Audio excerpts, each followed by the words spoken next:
গত 12 ঘন্টা আগে বা 18 ঘন্টা আগে বাংলাদেশে এখন একজন নতুন আমেরিকান রাষ্ট্রদূত নিয়োগ দেওয়া হয়েছে।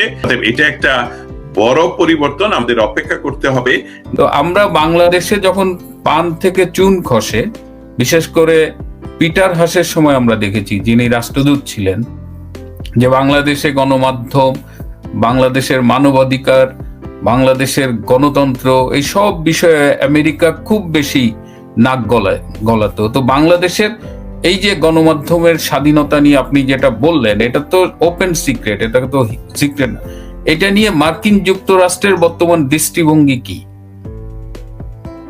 অসংখ্য ধন্যবাদ হাসান মিল্টন, আবারও আপনাকে এই প্রশ্নটা সামনে তুলে ধরার জন্য এবং তুলনা করার জন্য, যে যখন গত সরকার ছিলেন তখন স্টেট ডিপার্টমেন্ট, হোয়াইট হাউস, এমনকি আমি বলবো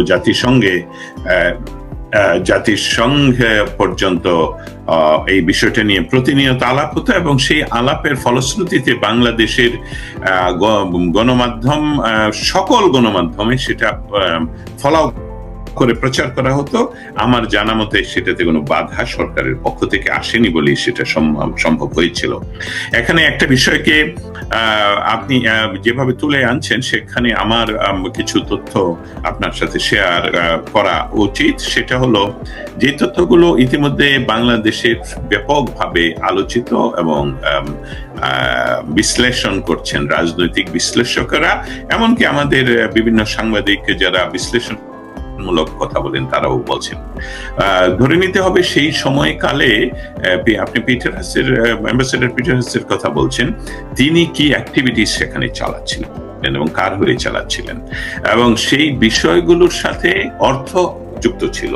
যেই অর্থ যুক্ত, তার অর্থ হলো এটা মেটিকুলাসলি ডিজাইনের একটি অংশ। বাংলাদেশের ক্ষমতার যে রেজিম চেঞ্জের যে ঘটনাটা ঘটানো হলো, সেই ঘটনার সাথে বাংলাদেশে অবস্থানরত বা বাংলাদেশ থেকে বেছে নেওয়া বা বাংলাদেশ থেকে রিক্রুট করা যে ইয়াং কয়েকজন ছেলেদেরকে রিক্রুট করা হলো, তার পূর্বে তারা একটা বিরাট ডিজাইন তৈরি করে, যেই ডিজাইনের একটি অংশ ছিল যে এখানে স্টেট ডিপার্টমেন্ট, হোয়াইট হাউস এবং এমনকি জাতিসংঘে তারা বিভিন্ন ভাবে তাদের তৈরি করা প্রশ্নগুলোই তারা করবে, এবং সেটা দ্রুততম সময়ের ভিতরে বাংলাদেশে প্রচারিত হবে। যেমন আমি একটি উদাহরণ দেই, বাংলাদেশের কোনো একটা গ্রামের কোনো ইউনিয়ন পরিষদের কোনো আওয়ামী লীগের একজন কর্মী অথবা সেই ইউনিয়ন পরিষদের আওয়ামী লীগের সেক্রেটারি, সে সেখানে বলছে যে পিটার হাসকে হাস হিসাবে খেয়ে ফেলবে, or something like that। সেটা কিন্তু স্টেট ডিপার্টমেন্টে এক সাংবাদিক বা প্রশ্ন তুললেন, এবং সেটা বাংলাদেশে ফলো হয়ে প্রচার হয়েছে। মানে এই বিষয়টা এখন আপনাকে আমি জিজ্ঞেস করি যে এটার পেছনে বাংলাদেশে যারা এই ফান্ডেড ছিল, বাংলাদেশে অনেকগুলো সংস্থা এটার একসাথে কাজ করেছে, এমনকি আমি বলবো সংস্থা ব্র্যাক, ইউনিভার্সিটি সহ অনেকেই এর সাথে যুক্ত, এবং এখানে একটা পরাশক্তির একটা অংশ এর সাথে যুক্ত ছিল। এখনকার এই এখানে পরিবর্তন কি হচ্ছে কি হচ্ছে না, সেটার জন্য আমি সরাসরি যেটা বলতে চাই, রাজনৈতিক শক্তির সাথে রাজনৈতিক শক্তির আলাপ হয়, কূটনৈতিক আলাপ হয়, তার ভিতর দিয়ে তাদের যে বয়ান সেসবগুলো পরিবর্তিত হয়। আমি একটা উদাহরণ দিই, সিরিয়ার প্রেসিডেন্ট যিনি এখন রাশিয়াতে চলে গেছেন, তাকে শত চেষ্টা করলেও আমেরিকার গ্রহণ করবে না সিরিয়াতে রাজনৈতিক শক্তি হিসাবে তুলে ধরার জন্য। ঠিক একই ভাবে বাংলাদেশে যে অবস্থানটা, সেটা সিরিয়ার সাথে তুলনা করার কোনো কারণ নেই, কিন্তু রাজনৈতিক শক্তি, যেই রাজনৈতিক শক্তি ওয়াশিংটন ডিসিতে তাদের গত ওয়াশিংটন ডিসির গত সরকারের যে ধারণা বাংলাদেশের রাজনৈতিক শক্তির নেতৃত্বের প্রতি, সেটাকে পরিবর্তনের জন্য 13 মাসে আমি তেমন কোনো কার্যক্রম এখানে দেখতে পাচ্ছি না। অতএব আমার সাথে যখন তাদের কথা হয়, আমি আপনার মাধ্যমে এটা তুলে ধরতে চাই আমাদের শ্রোতা মণ্ডলীর কাছে, এমনকি রাজনৈতিক শক্তি যারা আমাদেরকে শুনবেন, যে এখানে ডক্টর ইউনূসের সরকারের অধীনে আমাদের যে সাংবাদিকতার উপর, গণমাধ্যমের উপর, বিচার বিভাগের উপর, রাজনৈতিক শক্তির উপর, সাধারণ মানুষের উপর, ব্যবসার থেকে আরম্ভ করে সমস্ত কিছুর উপর যে একটা শব্দটা বলবো যে হরিলোট অবস্থা সমস্ত জায়গায়, আবার ললেসনেস, যে যেখানে কোনো আইনের শাসন নেই, মব কিলিং, মব তৈরি, এই সমস্ত কিছু নিয়ে রাজনৈতিক শক্তির পক্ষ থেকে আমরা টক শোতে অনেক কথা বলছি, আমরা টাইম স্কোয়ারে দাঁড়িয়ে প্লেকার্ড দেখাচ্ছি, আমরা লন্ডনে দাঁড়িয়ে প্রতিবাদ করছি, কিন্তু যাদের কাছে কথাটা বলতে হবে তাদের কাছে কি কথাটা তারা পৌঁছে দিচ্ছেন না মনে হচ্ছে আমার। যেহেতু দিচ্ছেন না, অতএব অবস্থাটা যেমন তাদের কাছ থেকেই আমি যেটা শেয়ার করতে চাচ্ছিলাম, যে ডক্টর ইউনূসের বিরুদ্ধে যে কাজগুলো হচ্ছে এসবগুলো সংবাদপত্রে আসছে, এমনকি ওয়েস্টের বড় বড় গণমাধ্যমগুলোতে আসছে, কিন্তু রাজনৈতিক শক্তি তাদের ওয়াশিংটন ডিসিতে যে শক্তি, তাদের সাথে কি দেন দরবার করে বোঝাচ্ছেন যে ডক্টর ইউনূস কি করছে? অতএব সেটা হচ্ছে না বলে এখনো পর্যন্ত মনে হচ্ছে যে বাংলাদেশে ইন্দো প্যাসিফিক জোনের যে অবস্থান করছে বাংলাদেশ, সেইটার উপর আমেরিকার যে লক্ষ্য, সেই লক্ষ্য নিয়ে কাজ করে যাচ্ছে। এবং গত 12 ঘন্টা আগে বা 18 ঘন্টা আগে বাংলাদেশে এখন একজন নতুন আমেরিকান রাষ্ট্রদূত নিয়োগ দেওয়া হয়েছে, এবং উনি কিন্তু বাংলাদেশে এর আগে ছিলেন, রাজনৈতিক অ্যাটাচে হিসাবে উনি কাজ করেছেন এবং বাংলাদেশ সম্বন্ধে ওনার গবেষণা রয়েছে। অতএব এটা একটা বড় পরিবর্তন। আমাদের অপেক্ষা করতে হবে যে উনি আসলে এসে কোন ধরনের কাজের সাথে যুক্ত হন। পিটার হাস একজন গুরুত্বপূর্ণ, বাংলাদেশের ইতিহাসে যতগুলো গুরুত্বপূর্ণ ইউএস অ্যাম্বাসেডর ছিলেন, তিনি সেই ধরনের কাজে যুক্ত থাকার পর এখন বাংলাদেশেই উনি আবার আমেরিকান গ্যাস কোম্পানির হয়ে চাকরি করছেন। এই বিষয়টা কিন্তু খুব সাধারণত ঘটে না।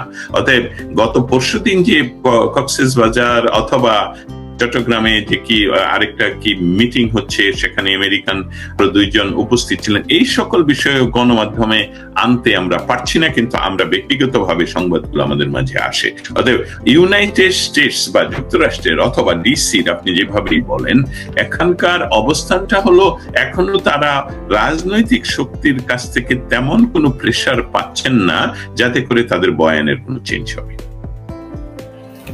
এখানে একজন প্রশ্ন এখানে একজন প্রশ্ন করেছেন, সাংবাদিক হত্যা নিয়ে ইউনূস প্রশাসন যখন কিছুই করছে না, সেখানে গণমাধ্যমের মানুষজন প্রতিবাদ প্রতিরোধ কেন করছে না? ইউনূসকে বয়কট কেন করছে না? এটা একটা আরেকটা প্রেক্ষাপট যে 5ই আগস্টের পরে দেখলাম যে বাংলাদেশের গণমাধ্যমগুলো রাতারাতি তাদের চরিত্র বদলে ফেললো। মানে সেখানে আগের সরকারের সমর্থক অনুসারী সাংবাদিকদের বাদ দিল, এবং তারা বর্তমানে মানে তারা যেভাবে সত্যকে টুইস্ট করছে এবং যেভাবে অধিকাংশ ঘটনায় তারা যেটা সরকারের বিপক্ষে যায় সেগুলো প্রচার করছে না। তো এখানে কি সরকারের নির্দেশই সব? গণমাধ্যমের কি কোনো ভূমিকা নেই, বা গণমাধ্যম কি সেলফ সেন্সরশিপে গেছে? গণমাধ্যমের প্রতিবাদের জায়গাটা কোথায়? দেখুন ডক্টর আব্দুল হাসনাত মিল্টন, আমি এভাবে বলবো, স্বাধীন গণমাধ্যমের প্রবেশাধিকার সীমিত করা হয়েছে। সরকারপন্থী সাংবাদিক ছাড়া বাংলাদেশের বিভিন্ন সচিবালয়ে অন্যদের প্রবেশ নিষিদ্ধ করা হয়েছে। আপনি কিন্তু বলেছেন 184 জন সাংবাদিকের অ্যাক্রেডিটেশন কার্ড বাতিল করা হয়েছে। সংবাদপত্র ও টিভি চ্যানেলে সেন্সরশিপ আরোপ করে সরকার বিরোধী প্রতিবেদন প্রকাশ বন্ধ করা হয়েছে। আন্তর্জাতিক মিডিয়ার প্রতিনিধি দলকেও রিপোর্টিং সীমিত বা আত্মনিয়ন্ত্রণে বাধ্য করা হচ্ছে। সরকারের সমালোচনা করা সাংবাদিকদের বিরুদ্ধে মিথ্যা মামলা, স্পেশালি ফেব্রিকেটেড হত্যা মামলা, যেটা খুবই অস্বাভাবিক। এই জন্য বারবার বলি, আমি অন্তত পক্ষে বলি, মানে আমরা সকলেই জানি কিন্তু তারপরে বলি যে journalism is not a crime. Journalism not a crime যদি হয়ে থাকে, তাহলে আমাদের যে এই সকল আদালত প্রাঙ্গণের কথা বলে আসি, আদালত প্রাঙ্গণেও সাংবাদিকদের উপর হামলা হচ্ছে। সাংবাদিকরা তাদের কাজ করতে পারছে না। গতকালকের কথা তো তুলেই ধরেছিলাম যে একজন সাংবাদিক খুলনাতে ওনার মৃতদেহ পাওয়া গেল, তাই এই সাংবাদিকগুলো মরে যাচ্ছে কেন, তারা আত্মহত্যা করছে কেন, এসবগুলো বলা হচ্ছে কেন আত্মহত্যার কথা? অতএব এই কাজগুলো হুমকিমূলক, যে নিপীড়নের মাধ্যমে যে শক্তি আমরা আগে দেখতাম, যে সাংবাদিকদের যে শক্তি ছিল, তারা কলম বন্ধ করে দিত, তারা সংবাদ প্রকাশনা বন্ধ করে দিত। এই ধরনের আন্দোলন আমরা কিন্তু গত 13 মাসে একবারও দেখিনি, যদিও তাদেরকে বারবার নিপীড়ন করা হচ্ছে, প্রতিদিন তারা নিপীড়িত হচ্ছে। এটা না হওয়ার পেছনে কারণ এই ধরনের অদ্ভুত একটি সরকার এবং অদ্ভুত একটি শক্তি, যার জনগণের কাছে কোনো দায়বদ্ধতা নেই, নাই সাংবাদিকদের কাছে দায়বদ্ধতা। তাদের দায়বদ্ধতা হলো বিদেশি প্রভুর কাছে, যে প্রভু বাংলাদেশকে এই ইন্দো প্যাসিফিক জোনে তাদের অবস্থানকে ক্লিয়ার করার জন্য তাকে বেবি হিসাবে বসানো হয়েছে সেখানে।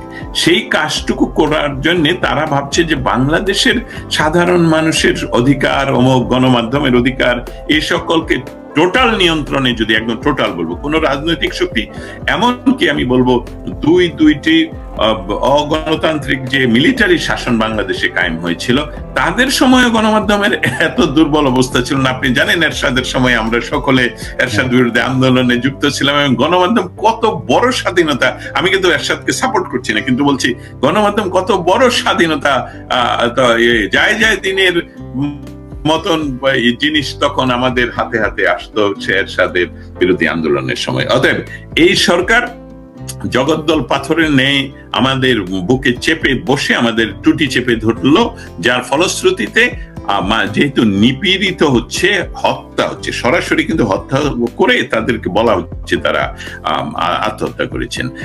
সেই সকল বিষয়ের জন্য আমার এটা ধারণা যে এখনো পর্যন্ত গণমাধ্যম কর্মীরা, সাংবাদিকরা সামনে আসতে পারছেন না এবং তাদের কথা বলতে পারছেন না। তবে আমরা যারা প্রবাসে বাস করি, যেহেতু আমাদের কথা বলার নিয়ন্ত্রণ তারা এখানেও কিন্তু চেষ্টা করে, এখানেও তারা বিভিন্ন ভাবে আমাদের বিরুদ্ধে বিভিন্ন রিপোর্টিং করে, অমুক করে তমুক করে, কিন্তু তারা ধারণা করে এটা বাংলাদেশের মতন করবে। কিন্তু আমি তাদের জন্য বলতে চাই, এইসবগুলো ইউরোপ আমেরিকাতে আপনি প্রচেষ্টা করে কোনো লাভ নেই। আপনাকে গণতান্ত্রিক মনোভাব আনেন, যে আমাদের দেশে নিপীড়িত মানুষের পক্ষে শুধু নয়, আমার যে সিনিয়র জুনিয়র সহকারী মানুষগুলো, যাদের সাথে আমরা সাংবাদিকতার সাথে যুক্ত, এই সকল মানুষের উপর যে নিপীড়ন চলছে, তার মুখপত্র হিসেবে আমি দস্তগীর, এবং আমার সাথে আরো অনেকেই কাজ করে যাচ্ছেন। আমরা স্টেট ডিপার্টমেন্টে লিস্ট করে জমা দিয়েছি, এবং প্রতিদিন আমরা বিভিন্ন জায়গায় বাংলাদেশের এই নিপীড়নের কথা জানাই। এখন আমাদের সাংবাদিক বন্ধুরা বাংলাদেশে, আপনারা যদি যেভাবে আমাদেরকে সহযোগিতা করছেন, প্রবাসে আমাদেরকে যেভাবে পাঠাচ্ছেন তথ্যগুলো, সেই সাথে আপনারা যদি একটু সংগঠিত হয়ে বাংলাদেশের গণমাধ্যমের স্বাধিকারের প্রশ্নে, আমাদের সংবাদ প্রকাশের প্রশ্নে যদি আন্দোলন গড়ে তুলতে পারেন, আমরা অবশ্যই প্রবাস থেকে, এমনকি আমেরিকান, আমি বলবো ওয়াশিংটন ডিসি থেকেও সহযোগিতা হতে পারে বলে আমার ধারণা।